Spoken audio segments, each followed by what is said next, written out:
போதை. ஃப்ரெண்ட்ஸுங்க எங்கேருந்து வாங்கிட்டு வருவானுங்கன்னு தெரியாது. ஆனால் அவனுக்கு வாங்கிட்டு வந்தால் அவனுக்கு கூட செஞ்சு இந்த போதையை செய்யணும். ஒரு நாள் நண்பர்லாம் சேர்ந்து அதிகமான போதை மாத்திரை வாங்கிட்டு வந்தானுங்க. அந்த போதை மாத்திரையில் 2 மாத்திரை அவனுக்கு போட்டுட்டு மீதம் ஒரு 13 மாத்திரை இருந்துச்சு. அந்த 13 மாத்திரை நான் என்ன பண்ணேன், எடுத்து வச்சுக்கிட்டு இரவு நேரம் வந்தது. இரவு நேரத்தில் நல்லா சாப்பிட்டுட்டு, நல்ல திருப்தியாக சாப்பிட்டுட்டு, அத்தனை போதை மாத்திரை நம்ம போட்டுக்கலாம், நல்லா போதை அனுபவிக்கலான்னு சொல்லி என்ன பண்ணேன், இரவு நேரத்தில் நல்லா சாப்பிட்டுட்டு அத்தனை போதை மாத்திரை 13 போதை மாத்திரையை நான் போட ஆரம்பிச்சிட்டேன். ஒரு மாத்திரையாக நான் போட்டுட்டேன். ஒரு மாத்திரை 2 மாத்திரை இல்லைங்க, 13 மாத்திரை. அப்படிதான் திருச்சியில் இந்த சாட்சியை சொல்லிட்டு இருக்கும் பொழுது ஒரு எம்பிபிஎஸ் டாக்டர், ஏதோ பேருக்கு முன்னாடி டாக்டர் இருக்குன்னு பாருங்க, அந்த டாக்டர் இல்லை, எம்பிபிஎஸ் டாக்டராக படிச்சிருக்கிறவர் இந்த சாட்சியை கேட்டு அவர் கடைசியாக வந்து, உண்மையாகவே நீங்கள் உயிராக இருக்கிறது கடவுளுடைய கிருபை தான் அப்படின்னு சொன்னார். அல்லேலூயா. அதனால தான் மறக்க முடியாது, மறந்தா இந்த உலகத்தில் வாழ முடியாது. அல்லேலூயா. மறப்பேனோ மறந்து போவேனோ, உம்மை மறந்தால் இந்த உலகில் வாழ்வேனோ. மறப்பேனோ மறந்து போவேனோ, உம்மை மறந்தால் இந்த உலகில் வாழ்வேனோ. நான் நிற்பதும் நிர்மூலமாகாததும், நான் நிற்பதும் நிர்மூலமாகாததும் உங்க கிருபைதான், உங்க கிருபைதான், உங்க கிருபைதான், உங்க கிருபைதான். கரங்களை தட்டி நன்றி நன்றி ஐயா, நன்றி நன்றி ஐயா. எல்லாரும் சேர்ந்து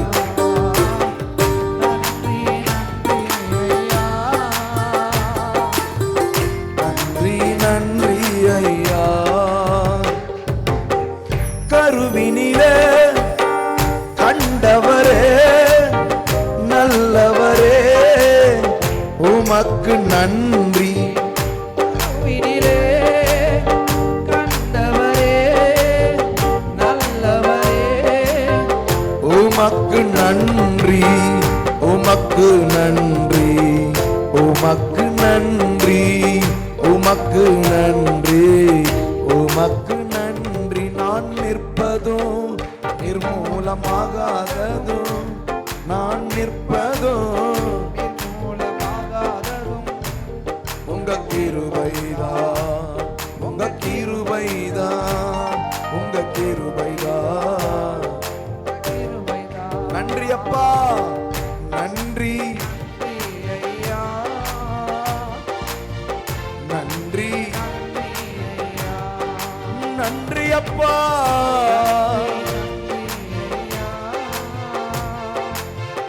நன்றி நன்றி ஐயா. இன்றைக்கு ஜீவனோடு இருக்கிறேன் என்று சொன்னால் தேவனுடைய திட்டம். அல்லேலூயா. இந்த போதை பழக்க வழக்கங்களுக்கு அடிமைப்பட்டவனாக இந்த போதை மாத்திரை நண்பர்களோடு கூட சேர்ந்து இப்படி இரவு நேரத்தில் 13 மாத்திரையும் ஒன்றா போட்டுக்கிட்டு போய் வீட்டில் போய் நாங்கள் தெருவில் தான் நாங்கள் படுப்போம். பெரிய பணக்கார வீட்டு குடும்பத்தில் பறக்கலைங்க. என் குடும்பத்தில் யாரும் ரட்சிக்கப்பட்டவர்கள் கிடையாது, யாரும் ஊழியர்கள் கிடையாது, ஒரு கிறிஸ்தவ குடும்பத்தில் பிறந்தவன் கிடையாது. யோசிச்சு பாருங்க. எப்படியும் விளைய செய்ய வல்லவராய் இருக்கிற தேவன் நல்லவராய் இருக்கிறார். கரங்களை தட்டி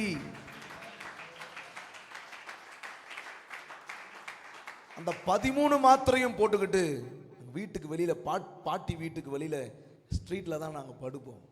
படுத்தது தான் தெரியும், 3 நாட்களாக எழுந்திருக்கலை. இப்போ நீங்கள் காட்ஸ் கொடுக்கலாம்.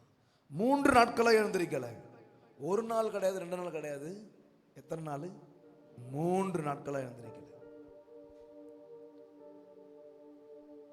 இந்த போதை மாத்திரையை போட்டுக்கிட்டு போய் படுத்தது தான் தெரியும், 3 நாளாக எழுந்திருக்கலை. செத்தவனை போல இருக்கிறேன். வீட்டில் வந்து பார்த்துருக்குறாங்க. மதியானம் 1 மணி 2 மணி கிட்ட ஆயிடுச்சு. இன்னும் ஏன்னா அப்படி தான் தூங்கிட்டு இருப்போம் நாங்கள். வெயிலே அடித்தாலும் நைட்டில் இந்த போதை பழக்கத்தை செஞ்சுட்டு வந்து படுக்கிறது எப்பவுமே வழக்கம். ஒரு நாள் இப்படி அதிகமான போதை மாத்திரையை போட்டுட்டு வந்து படுத்து சுத்தமாக எழுந்திரிக்கவே இல்லை. வீட்டில் வந்து எழுப்பி இருக்கிறாங்க. என்னாச்சுன்னு பார்த்தா ஒரு சுயநினைவும் கிடையாது. செத்தவனை போல இருந்திருக்கிறேன். எல்லாம் கதறி அழ ஆரம்பிச்சிருக்கிறாங்க. இதெல்லாம் எனக்கு தெரியாது. எனக்கு அதெல்லாம் சொல்லி தான் எனக்கு தெரியும். ஸ்ட்ரீட்டில் இருந்தவங்க அதுக்கப்புறம் பார்த்தீங்கன்னா என் கூட 2 மாத்திரை போட்டுட்டு எனக்கு முன்னாடி போதையை செஞ்சவனுங்க, அதாவது முன்னாடி நாள் போதையை செஞ்ச அந்த பிள்ளைங்க ஃப்ரெண்ட்ஸுங்க, அவனுங்களுக்கு போதை தெளிஞ்சு, ஏன்னா அவனுக்கு 2 மாத்திரை போட்டதுனால தெளிஞ்சு மறுநாள் கேள்விப்பட்டு வந்து சொல்லியிருக்கிறானுங்க. இந்த மாதிரி நிலைமையை பார்க்கும் பொழுது, இல்லை நேற்று நாங்கள் இவ்வளோ மாத்திரை வச்சுட்டு இருந்தோம், பேலன்ஸ் மாத்திரை அவங்ககிட்ட தான் இருந்துச்சு, அதை தான் அவன் போட்டிருப்பான், அதுதான் இப்படி நடக்கும் அப்படின்னு சொல்லும்பொழுது வீட்டில் பெரிய அதிர்ச்சி. ஏன்னா கரிகாலனா இப்படி செஞ்சுருக்கிறான், இப்படி கெட்ட பழக்கலாம் இவன் செய்வானா? ரொம்ப பக்தியா இருப்பேன், நல்ல புள்ளன்னு சொல்றதுக்கு ஏத்த மாதிரி நடந்துக்குவேன். யார் ஒரு வேலை விட்டாலும் என்ன பண்ணுவேன், செய்வேன். நல்ல பிள்ளைங்களோட நம்பல, நல்ல புள்ள மாதிரி பண்றாங்க பாருங்க, அவங்கள தான் கொஞ்சம் கவனிக்கணும். அப்படிதான் நான் இருந்தேன். இந்த போதை பழக்கம் என்னை ஜீவனுக்கு கொண்டு போகவில்லை, மரணத்துக்கு தான் கொண்டு போச்சு. 3 நாள் செத்தவனை போல காணப்பட்டேன். இதை வீட்டார் கேள்விப்பட்டு ஒரு மருத்துவமனைக்கு கூட்டு போகக்கூடிய மனம் இல்லை. ஏனென்று சொன்னால் இவ்வளோ மாத்திரை போட்டுருக்கான்னு கேள்விப்படுறோமே, சூசைட் கேஸ் அந்த மாதிரி ஆகிட போகுது அப்படின்னு சொல்லிட்டு கூட்டு போகலை. அவங்க என்ன பண்ணியிருக்கிறாங்க, அப்படியே வீட்டிலேயே வச்சு பார்த்துருக்குறாங்க. ஏன்னா மூச்சு மாத்திரம் எனக்கு வந்திருக்கு, சுழல் கிடையாது, மூச்சு மாத்திரம் வந்திருந்ததுனால அவங்க வச்சு பார்த்துருக்குறாங்க. 2 நாள் 3 நாள் ஆயிடுச்சு. அதுக்கு பிற்பாடு ஏதோ ஒரு வகையில் முதல்ல அந்த ஸ்ட்ரீட்லலாம் வந்து ப்ரேயர் பண்ண வருவாங்க, வயசான பாட்டிங்க வருவாங்க, நிறைய பேர் ஜெபம் பண்ண வருவாங்க. ஏதோ ஒரு வகையில் வந்து அவங்கெல்லாம் ஜெபம் பண்ணியிருக்கிறாங்க. ஜெபம் பண்ண பிறகு 4ஆவது நாள் எழுந்திருச்சு பார்க்க ஆண்டவர் உதவி செய்தார். நான் எழுந்திருச்சு பார்க்குறேன், எல்லாருமே என்ன பார்க்குறாங்க. நான் நினச்சேன் இவங்களுக்கு என்னாச்சு, எல்லாம் நம்மள ஏன் பார்க்குறாங்க அப்படின்னு நினச்சி நான் யோசித்தேன்.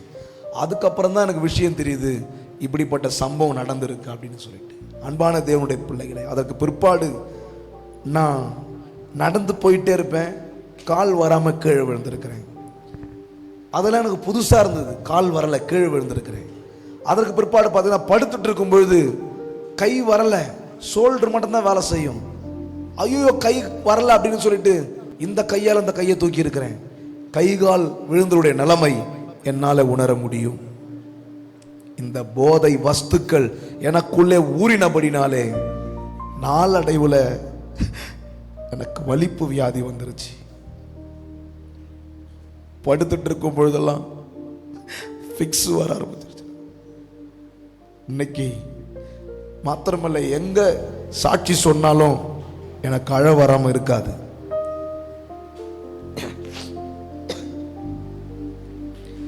வலிப்பு வியாதி ஆட்கொண்டு விட்டு, அதற்கு முன்னாடி அப்படிப்பட்ட ஒரு வியாதி கிடையாது எனக்கு. வலிப்பு வியாதி வந்துருச்சு. படுத்துட்டு இருக்கும் போதெல்லாம் வலிப்பு வந்து நாக்க கடிச்சிக்குவேன், உதட்ட கடிச்சிக்குவேன், முகத்தை தேய்ச்சிக்குவேன். இப்படி அடிக்கடி ஆகும். ஒரு தடவை ஃபிக்ஸ் வந்தாலே உடம்பே ஒரு மாதிரி ஆயிடும். ஒரு தடவை வலிப்பு வந்தாலே உடம்பே ஒரு மாதிரி ஆயிடும். ஒரே டைம்ல 3-4 தடவை வந்திருக்குதா எனக்கு. என்னால் இந்த வலிப்பு நின்ன பிறகு எழுந்து நடக்க கூட முடியாது, ரொம்ப பலவீனமாக இருப்பேன். அதனாலே என்னை எங்கேயும் அனுப்ப மாட்டாங்க. இவனை வெளியே எங்கேயும் அனுப்பிச்சிடாதீங்க, வலிப்பு வரும், கீழே விழுந்துட போகிறான், யாருன்னா கூட இருக்கணும் பக்கத்தில். அதனால் நான் படுத்துட்டு இருக்கும்போதெல்லாம் என் பக்கத்தில் எங்களுடைய ரிலேஷன் இருப்பாங்க, கூட பிறந்தவங்க இருப்பாங்க பார்த்துக்கிறதுக்கு. வலிப்பு வந்தா, அதனால தான் வாலிபனே உன் வாலிப பிரயாயத்தில் என்ன பண்ணணும், சிருஷ்டிகர் நினைக்கணும். நான் போதையை நினைச்சேன், படைச்சவர் நினைக்கல. ஏதோ சும்மா கிடையாது வார்த்தை. இப்போதான் அந்த வார்த்தையினுடைய வீரியம் தெரியுது. ஒரு வாலிபன் தன்னுடைய வழியை எதனால சுத்தம் பண்ண முடியும்? கர்த்தருடைய வார்த்தை மூலமாக. இந்த வார்த்தை யார் மூலமாக வருகிறதோ அந்த வார்த்தை வெறுமையாய் வராது, அதனுடைய விளைச்சலை உண்டாக்கும்.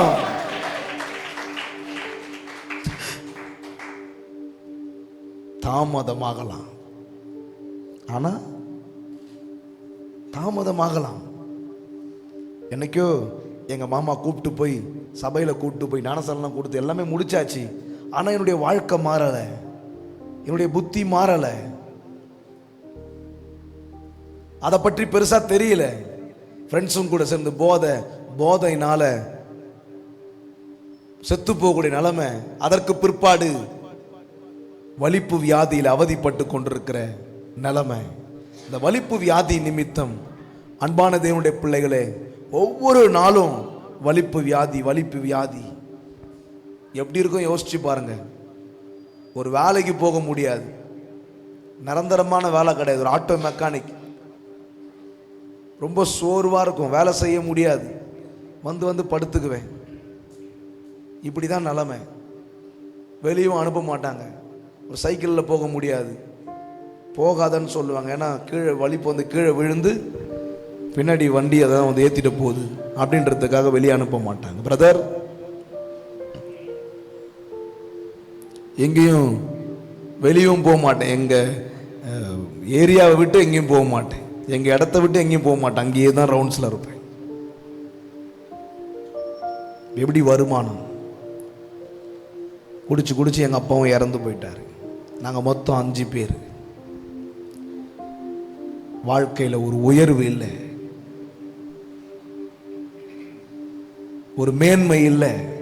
காரணம் இந்த வலிப்பு வியாதி, இந்த பிரச்சனைகள். அடிக்கடி வலிப்பு வருகிறதுனால ஒரு நாள் படுத்துட்டு இருக்கிறேன். அப்போல்லாம் தார் ரோடு தான் ஸ்ட்ரீட்டில். அந்த தார் ரோட்டில் பாய் போட்டு நாங்கள் படுப்போம். அந்த வலிப்பு வர நேரத்தில் சுயநினைவே இருக்காது. வலிப்பு கட்ட விரல் அந்த பாயெல்லாம் கிழிச்சிக்கிட்டு தார் ரோட்டில் அந்த கல்லு மேலே பட்டு கட்டவரில் இருக்கக்கூடிய எலும்பு தெரிகிற அளவுக்கு நான் தேய்ச்சிட்டு இருந்திருக்கிறேன். நாக்கெல்லாம் துண்டா போகிற அளவுக்கு நடந்திருக்கு. எனக்கு சுயநினைவு வந்த பிறகுதான் இந்த வலியெல்லாம் என்னால் உணர முடியும். இப்படி அடிக்கடி வர்றதுனால இதில் யார் என்னை விடுவிப்பு, யார் எனக்கு சுகத்தை கொடுப்பான் யோசிக்கும் பொழுது என்னுடைய தாயார் என்ன பண்ணாங்க, GH ஹாஸ்பிட்டலில் கூப்பிட்டு போய் என்னை செக் பண்ணாங்க. செக் பண்ண பிறகு அங்கே உள்ள மருத்துவர்கள் செக் பண்ணிட்டு 5 வருஷம் எனக்கு மாத்திரை கொடுத்துட்டாங்க. வாழ்நாள் முழுவதும் மாத்திரை போடணும். இப்போ என்ன பண்ணுறோம், 5 வருஷத்துக்கான மாத்திரை நோட் புக் போட்டு எழுதி கொடுத்துட்டாங்க. கேள்விப்பட்டிருக்கிறீங்களா? அந்த மாதிரிலாம் கேள்விப்பட்டிருக்கிறீங்களா? இன்னைக்கு எத்தனையோ பேர் மாத்திரை, மருந்து, தைராய்டு மாத்திரை, சுகர் மாத்திரை, BP மாத்திரை, இப்படி மாத்திரை தான் லைஃப் நினைச்சிட்டு இருக்கிறான். அப்படிதான் நானும் நினைச்சிட்டு இருந்தேன். மாத்திரை தான் வாழ்க்கை அப்படின்ற மாதிரி காலையில் 2 இரவு 2 நான் போட்டே ஆகணும். அந்த மாத்திரையுடைய பெயர் எப்டைன் சோடியம் ஆல்புரைன் சொல்லிட்டு வலிப்பு வியாதிக்காக போடுற மாத்திரை. எப்டைன் சோடியம் ஆல்புரைன். சும்மா புருடா உடல.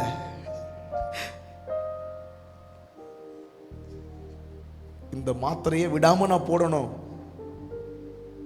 விட்டு போட்டா வலிப்பு இன்னும் அதிகமாயிடுன்னு சொல்லிட்டாங்க. நான் விளையாட்டுத்தனமா விட்டு போட்டு இன்னும் வலிப்பு அதிகமாயிடுச்சு. ஒரு பிரைவேட் ஹாஸ்பிட்டல் போய் நல்ல மாத்திரை மருந்து சாப்பிடக்கூடிய வசதி வாய்ப்புகள் கிடையாது. அப்படியே மனம் போன போக்கில் மாத்திரை விட்டு போட்டு வலிப்பு இன்னும் அதிகமாயிடுச்சு. யோசிச்சு பாருங்க. எனக்கு வாழவே பிடிக்கல. எப்ப பார்த்தாலும் இந்த வலிப்பு வருது.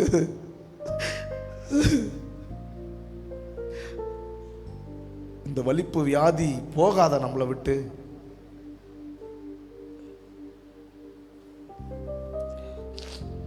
இந்த வலிப்பு வியாதியிலிருந்து சுகம் கிடைக்காதா அப்படின்னு யோசிச்சுட்டு இருக்கும் பொழுது அப்பதான் ஞாபகம் வருது. நம்ம சர்ச்சுக்கெல்லாம் போயிருக்கிறோமே மாமா கூட.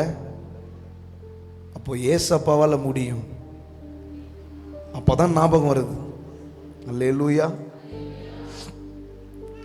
ஏசப்பாவால முடியுமாச்சே, எல்லாம் சொல்றாங்களே, கேள்விப்படுறோமே.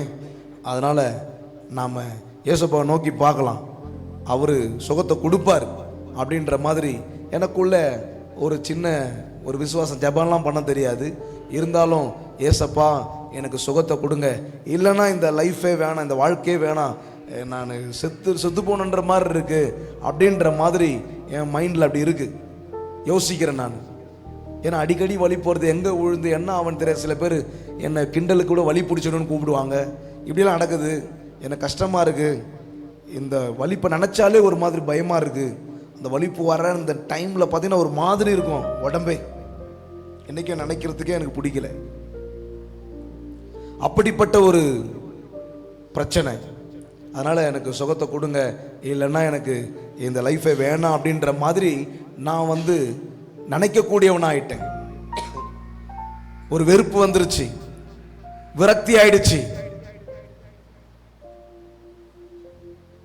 இப்படி ஜெபம் பண்ண தெரியாத நான் ஆண்டவரை நோக்கி இப்படி பேசிட்டு இருக்கும்பொழுது எனக்கு முன்பாக ஒரு வார்த்தை வருது, அவர் தழும்புகளால் குணமானீர்கள்.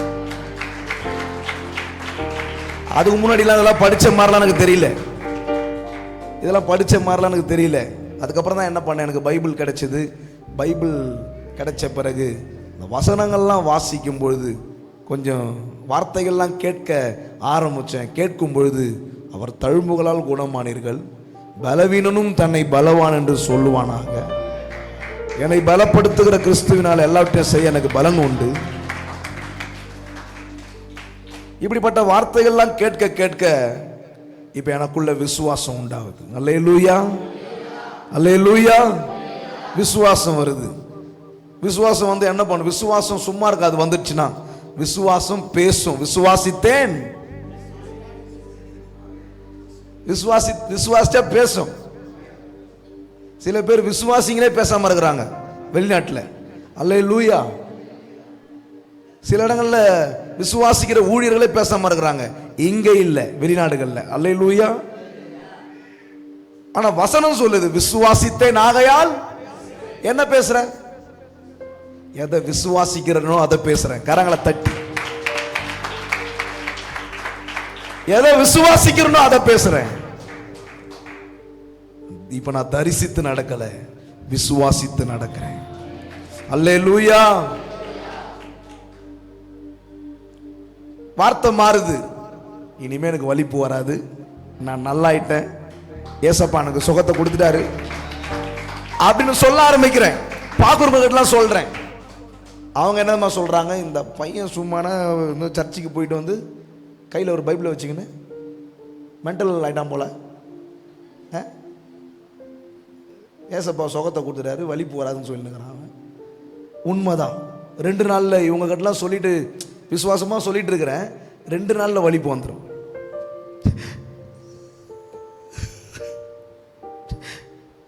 இப்படி அடிக்கடி வந்துடும். ஆனா விசுவாசத்தை விடலை.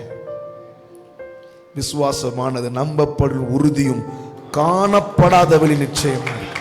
அதான் காத்திருக்கிறது. காத்திருக்கும் பொழுது ஒரு புது பலன் அடைய முடியும். யார் செய்வார்னு காத்திருக்கும் பொழுது?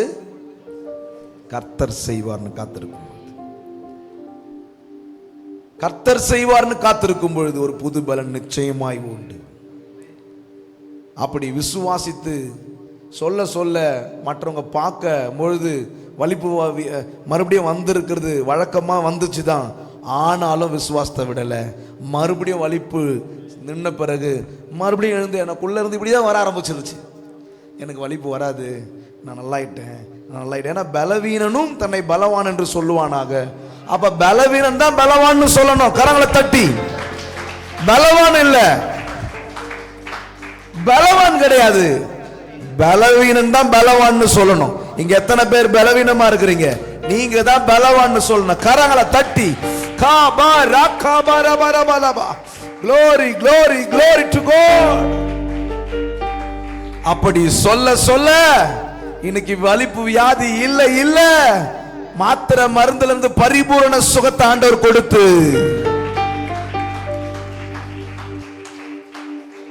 வலிப்பு வரும் போய் எங்கேயும் அனுப்பக்கூடாதுன்னு சொன்னாங்க பாருங்க. ஆண்டவர் பார்த்தாரு, வலிப்பை நிறுத்தி தமிழ்நாடுல உள்ள அத்தனை மாவட்டங்களுக்கு கொண்டு போயிட்டாரு. பிளைட்ல கொண்டு போறாரு. ஆத்து ஓரத்தில் இருந்தவன. அல்லேலூயா. இப்படி எல்லாம் சுகத்தை கொடுத்தவன் நான் எப்படி பாடுவேன்? கத்தரையே நீ பாடு, சக்கரையே வராது. கத்தரையே நீ பாடு, சக்கரையே வராது. இப்படி பாடாம வரும். அப்படி நான் பாடுவான். இவ்வளவு மேட்ரு இருக்குது அதுக்கு பின்னாடி. சும்மா கிடையாது.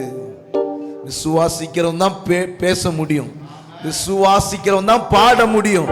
கரங்களை தட்டி கத்தரையே நீ பாடு, சக்கரையே வராது. கத்தரையே நீ பாடு, சக்கரையே வராது.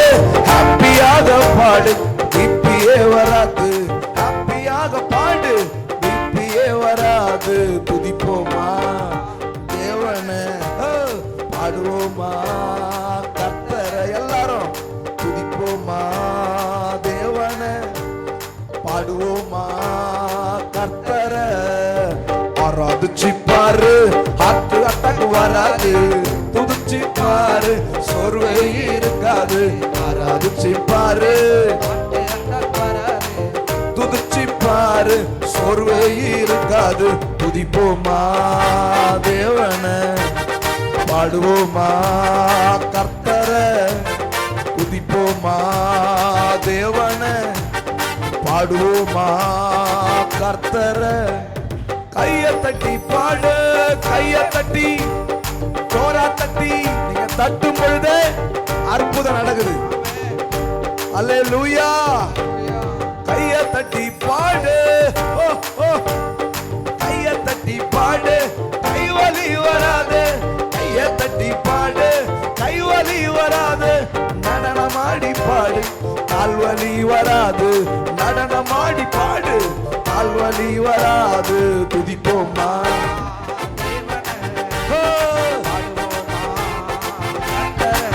ஆமென்.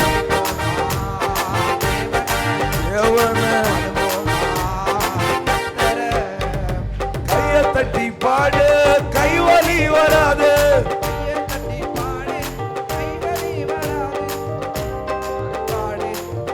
கைவலியே இருந்தாலும் கைய தட்டி பாடு, கைவலி வராது. கைய தட்டி பாடு, கைவலி வராது. நடனமாடி பாடு, கால்வலி வராது.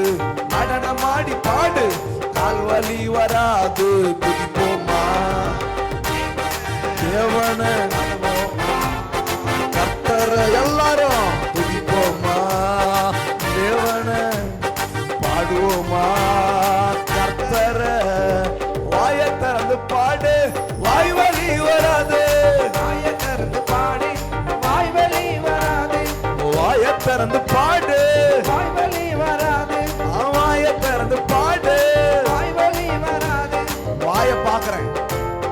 வாயை திறந்து பாடு, வாய்வலி வராது. வாயை திறந்து பாடு, வாய்வலி வராது. சிரிச்சி துதிச்சி, ஆமென். சிரிச்சு துதிச்சி பாடு, வலி வராது. சிரிச்சு துதிச்சி பாடு, பல்லு வலி வராது. துதிப்போமா தேவனே, பாடுவோமா கர்த்தரை. துதிப்போமா தேவனே, பாடுவோமா கர்த்தரை. துதிப்போமா. கரங்களை அசைச்சி பாடும் பொழுது துதிப்போமா தேவனே, பாடுவோமா கர்த்தரை. துதிப்போமா தேவனே, பாடுவோமா கர்த்தரை. ஆராதிச்சு பாரு, ஹார்ட் அட்டாக் வராது. துதிச்சு பாரு, சோர்வு இருக்காது. ஆராதிச்சு பாரு, ஹார்ட் அட்டாக் வராது. துதிச்சு பாரு, சோர்வு இருக்காது. துதிப்போமா தேவனே, பாடுவோமா கர்த்தரை. எல்லாரும் துதிப்போமா தேவனே, பாடுவோமா கர்த்தரை. கைய தட்டி பாடு, கைவலி வராது. கைய தட்டி பாடு, கைவலி வராது. கைய தட்டி பாடு, கைவலி வராது. நடனமாடி பாடு, கால்வலி வராது.